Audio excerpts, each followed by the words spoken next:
जय हिंद साथियों, कैसे हैं आप सभी। स्टडी विद शैलेंद्र में आपका स्वागत है और हम एमपी पटवारी के लिए इतिहास की क्लासेस जो हैं वो डिस्कस कर रहे हैं और ये हमारी क्लास नंबर 18 रहेगी।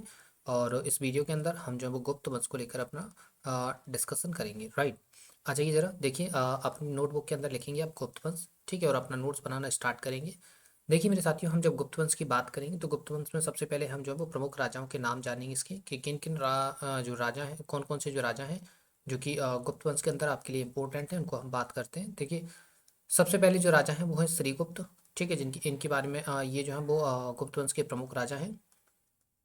ठीक है, इसके बाद सेकंड नंबर पे जो है वो आ जाएंगे घटोत्कच, ठीक है, कौन आ जाएंगे, घटोत्कच। एंड थर्ड नंबर पर जो है वो आ जाएंगे चंद्रगुप्त प्रथम। राइट, कौन आ जाएंगे, चंद्रगुप्त प्रथम आ जाएंगे। और फोर्थ नंबर पर जो है वो समुद्रगुप्त आ जाएंगे। राइट, कौन आ जाएंगे, समुद्र गुप्त आ जाएंगे। और पांचवें नंबर पर जो है साथियों वो आ जाएंगे चंद्रगुप्त द्वितीय। राइट, कौन आ जाएंगे, चंद्रगुप्त द्वितीय आ जाएंगे। एंड छठवें नंबर पर जो है साथियों वो आ जाएंगे कुमार गुप्त, ठीक है, कौन आ जाएंगे, कुमार गुप्त जो है आ जाएंगे। और इसके बाद हम आगे की बात करें तो फिर जो है वो स्कंदन गुप्त। राइट, कौन, स्कंदन गुप्त। एंड नेक्स्ट हम बात करें तो फिर भानुगुप्त। और नेक्स्ट 9 नंबर पे हम बात करें तो विष्णुगुप्त। ये गुप्त राजवंश के कुछ राजा हैं जो आपको बताए गए हैं। ठीक है, ये एक्चुअल में पूरा क्रम ही है, लेकिन आपको बताया गया ये सारे के सारे जो हैं वो आपको प्रमुख राजाओं के तौर पे याद रख लेना है। ठीक है, इनमें अगर इंपॉर्टेंट राजाओं की बात करें, इसमें चंद्रगुप्त प्रथम, समुद्रगुप्त और चंद्रगुप्त द्वितीय ये काफ़ी ज़्यादा इंपॉर्टेंट है, क्योंकि इनसे रिलेटेड जो फैक्ट्स हैं वो आपके एग्जाम्स के अंदर काफ़ी ज़्यादा मात्रा में पूछे जाते हैं, तो आपको इनको याद रख लेना है। राइट, इसके अलावा हम कुछ चीज़ों की बात करें, जिसमें श्रीगुप्त की अगर हम बात करें तो श्रीगुप्त जो है वो गुप्त वंश के संस्थापक हैं। राइट, कौन है, गुप्त वंश के संस्थापक हैं। जबकि हम अगर विष्णुगुप्त की बात करें मेरे साथियों, तो विष्णुगुप्त जो है वो इस वंश के अंतिम राजा रहेंगे। कौन रहेंगे, अंतिम राजा रहेंगे। ठीक है, चलिए आगे की अगर हम बात करें साथियों, तो हेडिंग आप थोड़ा सा आप इसका परिचय लिख सकते हैं कि यहाँ पर थोड़ा सा परिचय क्या क्या है, क्योंकि हमको जो है वो श्रीगुप्त और घटोत्कच के बारे में ज़्यादा कुछ जानना नहीं है, हमको मेनली जानना है चंद्रगुप्त प्रथम से। ठीक है, तो कुछ चीज़ें जो कुछ कुछ फैक्ट्स हैं आप उनको पहले इनिशियली जान लीजिए। देखिए आपको पता है कि इसका इस वंश का संस्थापक कौन है, इस वंश के संस्थापक हैं श्रीगुप्त। राइट, कौन है, श्रीगुप्त। ठीक है, और श्रीगुप्त जो है वो इसके संस्थापक हैं।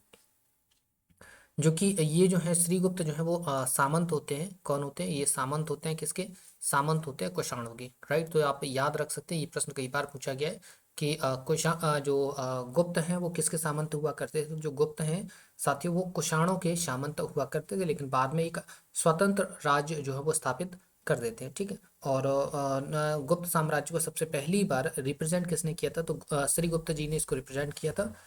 जिस कारण हम बोल सकते हैं कि गुप्त वंश का संस्थापक कौन है, गुप्त वंश का संस्थापक श्रीगुप्त है। और इन्होंने गुप्त वंश की जो स्थापना करी थी वो प्रयाग के समीप कौशाम्बी में करी थी। प्रयाग के समीप कौशाम्बी में। राइट, कहाँ पर करी थी, प्रयाग के समीप कौशाम्बी में जो है साथियों इन्होंने जो है वो गुप्त वंश की स्थापना कर दी थी। ठीक है, हम अगर श्रीगुप्त के उत्तराधिकारी की बात करें साथियों, उत्तराधिकारी की बात करें तो श्रीगुप्त के जो उत्तराधिकारी हैं वो घटोत्कच हैं। और सिर्फ इतना ही आपको याद रखना है कि श्रीगुप्त के जो उत्तराधिकारी हैं वो घटोत्कच हैं। इनके बारे में ज़्यादा कुछ आपको याद रखना नहीं है, क्योंकि आपके एग्जाम्स के अंदर इससे रिलेटेड कोई ज़्यादा फैक्ट आपके एग्जाम्स के अंदर पूछे नहीं जाते, तो हमको उतना ही डेटा याद रखना है जो एग्जाम ओरिएंटेड डेटा है। ठीक है, अब हम बात करते हैं इंपॉर्टेंट फैक्ट्स की। तो हम लिख तो आप हेडिंग डाल सकते हैं क्या, हेडिंग लिखिए चंद्रगुप्त प्रथम। ठीक है, चंद्रगुप्त प्रथम, ये यहाँ से आपके इंपॉर्टेंट रूलर जो है स्टार्ट हो जाते हैं गुप्त साम्राज्य के। राइट, अगर हम इनकी डेट बात करें तो इन्होंने जो है 319 से लेकर 335 एडी तक जो है वो शासन किया था। ठीक है, किसने, चंद्रगुप्त प्रथम ने। राइट, अब देखिए जरा साथियों, चंद्रगुप्त प्रथम जो है वो गुप्त वंश के प्रथम महान सम्राट होंगे। और इसके अलावा हम बोल सकते हैं कि गुप्त वंश के वास्तविक संस्थापक। राइट, तो यहाँ पर आपके सामने दो प्रश्न निकल कर आ गए हैं। दो प्रश्न कौन कौन से हैं, दो प्रश्न आप लिख लीजिए, नंबर 1 और नंबर 2। राइट, पहला प्रश्न क्या रखेंगे, पहला प्रश्न आपके सामने आ जाता है कि गुप्त वंश के संस्थापक, गुप्त वंश के संस्थापक। सो इस कंडीशन में आपका जो आंसर होगा उस टाइम पे इसका राइट आंसर जो है साथियों वो हो जाएगा श्रीगुप्त। राइट। क्या लिखेंगे आप इसका राइट आंसर? इसका राइट आंसर लिखेंगे आप श्री गुप्त। ठीक है। अगर हम बात करें कि गुप्त वंश के वास्तविक संस्थापक, तो आप याद रख सकते हैं कि गुप्त वंश के जो वास्तविक संस्थापक हैं मेरे साथियों, वो हैं चंद्रगुप्त प्रथम। राइट। तो ये चीजें आप याद रखेंगे। क्लियर है? आगे आ जाइए जरा। देखिए, चंद्रगुप्त प्रथम ने जो है वो गुप्त संवत को लागू करवाया। गुप्त संवत को लागू करवाया। राइट, लागू करवाया। और अगर हम इसकी डेट बात करें, गुप्त संवत भारत में कब लागू हुआ था, तो ये लागू हुआ था 319 से 320 एडी के बीच में। जब हुआ क्या था? जब हुआ था राज्याभिषेक। क्या हुआ था? राज्य अभिषेक।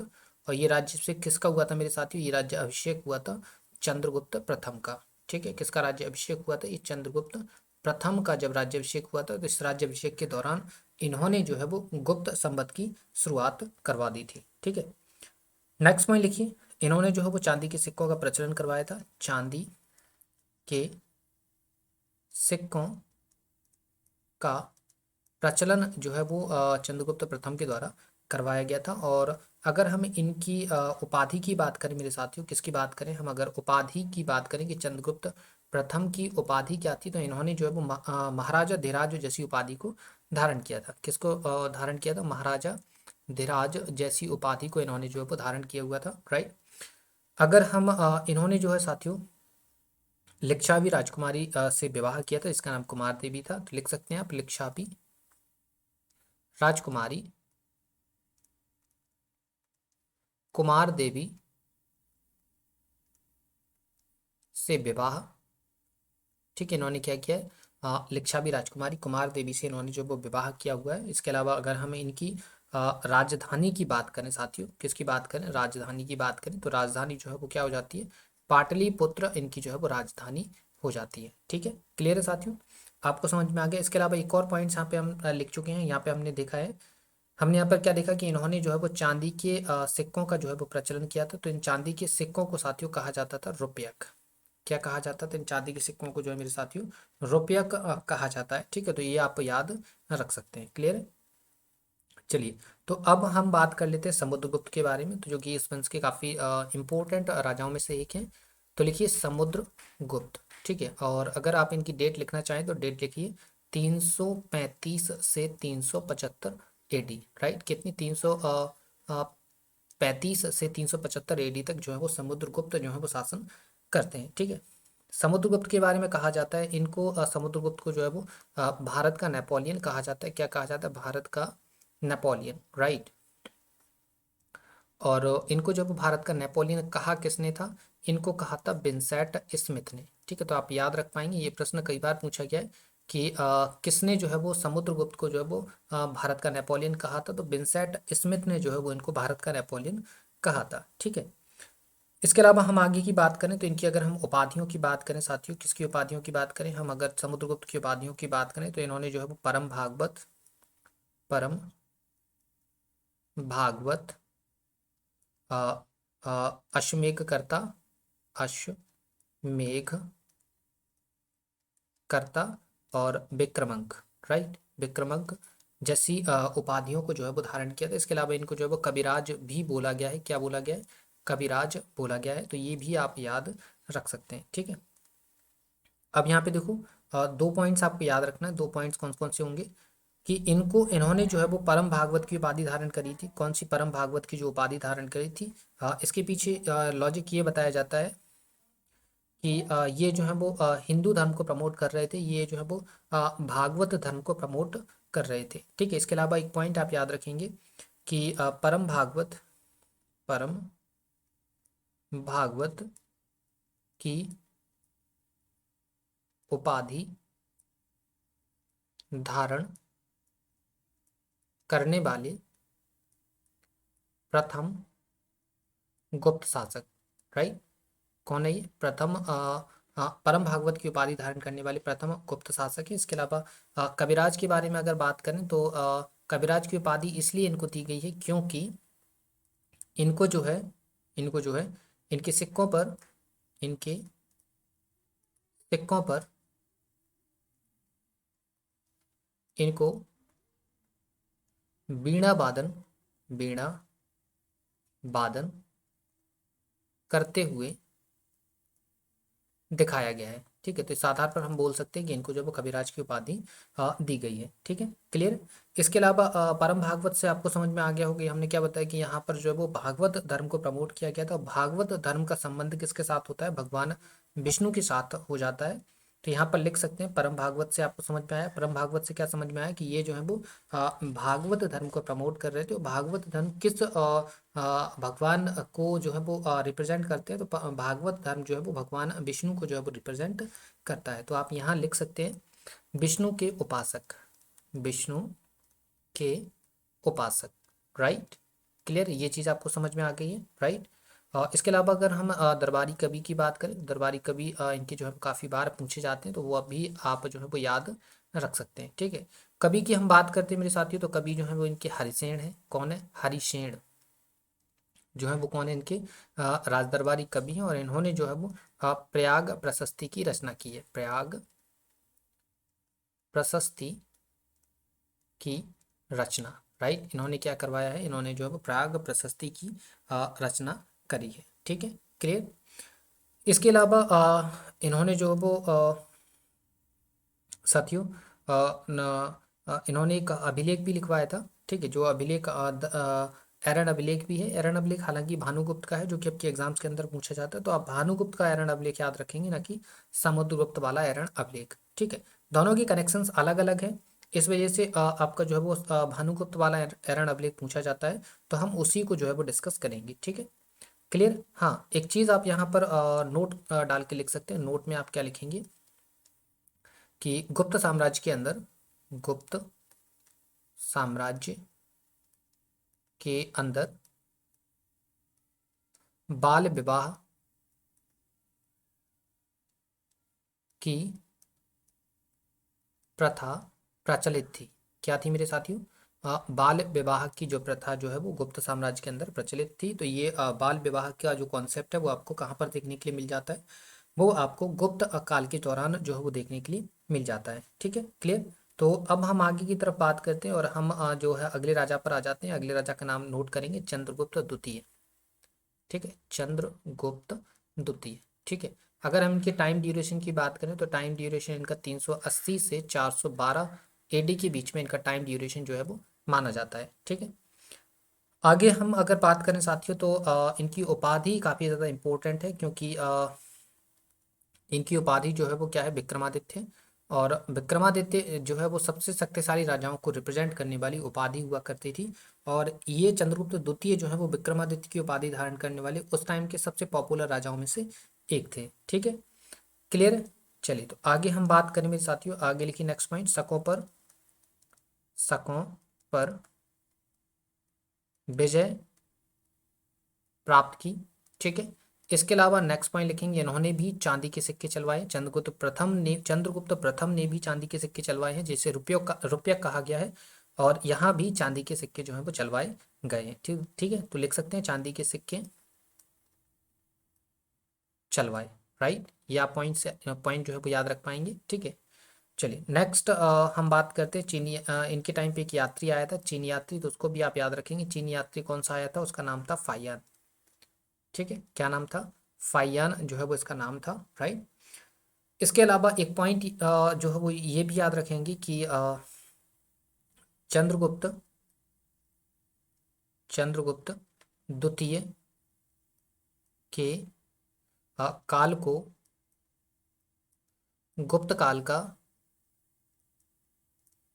स्वर्ण युग कहा जाता है। गुप्त काल का स्वर्ण युग कहा जाता है। राइट, सो ये पॉइंट आप याद रख लेंगे। क्लियर।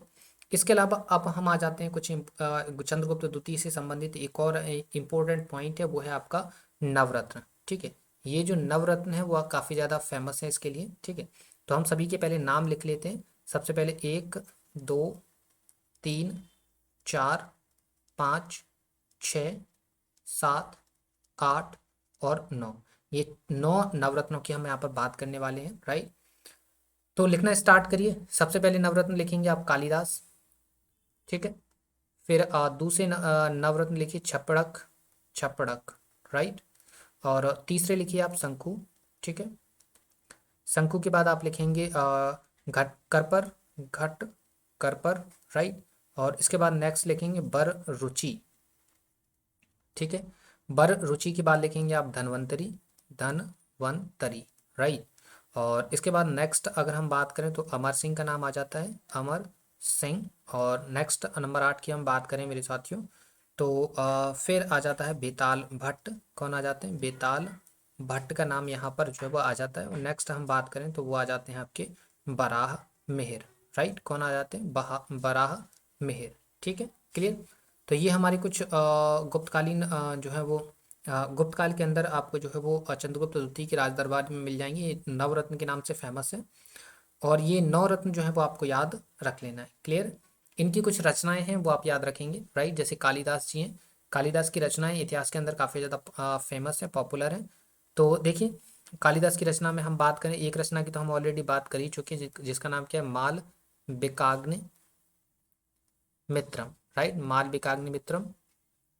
इसके अलावा विक्रमो वर्षियम, विक्रमो वर्षियम, राइट। और फिर उसके बाद मेघदूतम, मेघदूतम, ठीक है। अभिज्ञान शाकुंतलम, अभिज्ञान शाकुंतलम,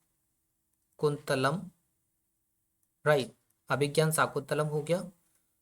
इसके अलावा इनकी और रचनाओं की हम बात करें साथियों तो और रचनाओं में आपको मिल जाएगा कुमार संभव, कुमार संभव, राइट।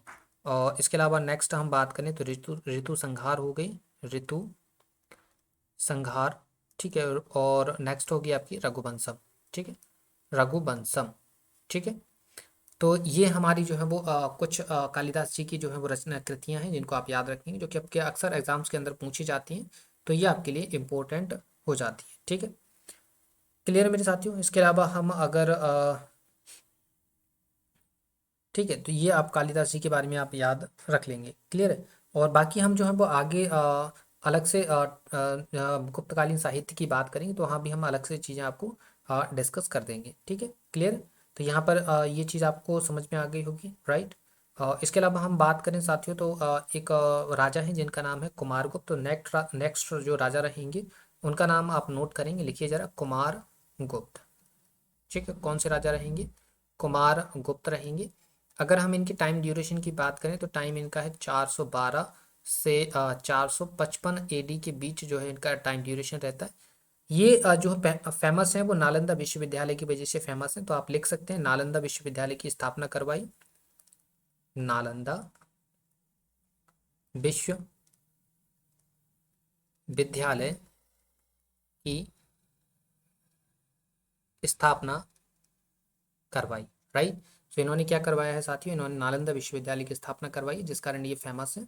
तो आप इनके बारे में एक पॉइंट याद रख लेंगे, क्लियर।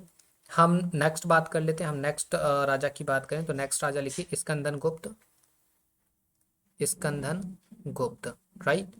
तो स्कंदन गुप्त की अगर हम बात करें मेरे साथियों तो इनका जो टाइम ड्यूरेशन रहेगा वो 455 से 467 एडी के बीच रहेगा, ठीक है। अगर हम इनके इम्पोर्टेंट फैक्ट्स की बात करें, स्कंदन गुप्त की इम्पोर्टेंट फैक्ट्स की बात करें तो इन्होंने जो है वो हूणों के आक्रमण को असफल किया, हूणों के आक्रमण को असफल किया, असफल किया, राइट। एंड सेकेंड पॉइंट आप लिखेंगे सुदर्शन झील का, सुदर्शन झील का पुनरुद्धार करवाया, पुनरुद्धार करवाया, ठीक है। पुनरुद्धार करवाने का मतलब है रिकंस्ट्रक्शन, ठीक है। तो इन्होंने सिकंदर गुप्त जी ने जो है वो क्या करवाया है? इन्होंने जो है वो सुदर्शन झील का रिकंस्ट्रक्शन करवाया है, ठीक है। रिकंस्ट्रक्शन से जुड़ा हुआ एक और नाम आपको याद रखना है कि सुदर्शन झील का पुनरुद्धार या रिकंस्ट्रक्शन एक और राजा ने करवाया था। उनका नाम था रुद्रदामन, ठीक है। क्या नाम था? रुद्रदामन, ठीक है। ये कौन है? एक शक राजा है, राइट, शक राजा, ठीक है। तो आप दो राजाओं के नाम याद रखेंगे जब भी आपसे प्रश्न पूछा जाएगा कि सुदर्शन झील का जो रिकंस्ट्रक्शन है या पुनरुद्धार है, जीर्ण उद्धार है, वो किस राजा ने करवाया। तो आपको देखना है कि इसमें ऑप्शन में क्या लिखा हुआ है, स्कंदन गुप्त लिखा हुआ है या शक राजा लिखा हुआ है। शक राजा इट मीन्स रुद्रदामन लिखा हुआ है, ठीक है। या फिर डायरेक्ट आपसे ऐसे भी पूछ सकता है किस गुप्त शासक ने जो है वो सुदर्शन झील का जीर्ण उद्धार करवाया। तो डायरेक्ट आप समझ जाएंगे स्कंदन गुप्त के बारे में पूछ रहा है। इसके अलावा अगर आपसे ये भी पूछा जाए कि सबसे पहले इसका सुदर्शन झील का जीर्ण उद्धार किसने करवाया, तो आंसर हो जाएगा आपका रुद्रा दामन, ठीक है। चलिए, तो अब हम आगे बढ़ जाते हैं और आगे की बात करते हैं। तो हम नेक्स्ट राजा का नाम लिखिए जरा। अगले राजा रहेंगे साथियों, उनका नाम रहेगा भानुगुप्त। क्या नाम रहेगा? भानुगुप्त, ठीक है। इनकी अगर हम टाइम ड्यूरेशन की बात करें तो इनका टाइम ड्यूरेशन रहेगा आफ्टर 467, ठीक है। तो इनका टाइम ड्यूरेशन तो आपका कुछ इंपॉर्टेंट है नहीं, तो रहने दीजिए। डायरेक्ट फैक्ट्स की हम बात कर लेते हैं, ठीक है। तो डायरेक्ट फैक्ट लिखिए इनका एक आपको अभी बताया था, एरन अभिलेख, ठीक है। एरन अभिलेख जो है वो इसलिए फेमस है, फेमस इसलिए है क्योंकि इसमें क्या है, इसके अंदर सती प्रथा का उल्लेख किया गया है, राइट। क्या किया गया है? सती प्रथा का उल्लेख, राइट। क्या किया गया है इसके अंदर? सती प्रथा का उल्लेख जो है वो किया गया है, जिस कारण ये जो है वो भानुगुप्त का एरन अभिलेख फेमस है। हाँ, अगर इसकी टाइम ड्यूरेशन की बात करें तो टाइम इसका 510 एडी जो है वो माना जाता है कि 510 एडी के आसपास का ये अभिलेख है। कौन सा? एरन अभिलेख जो है वो 510 एडी के आसपास का माना जाता है, और ये जो है वो सती प्रथा का उल्लेख करने वाला पहला अभिलेख माना जाता है, ठीक है।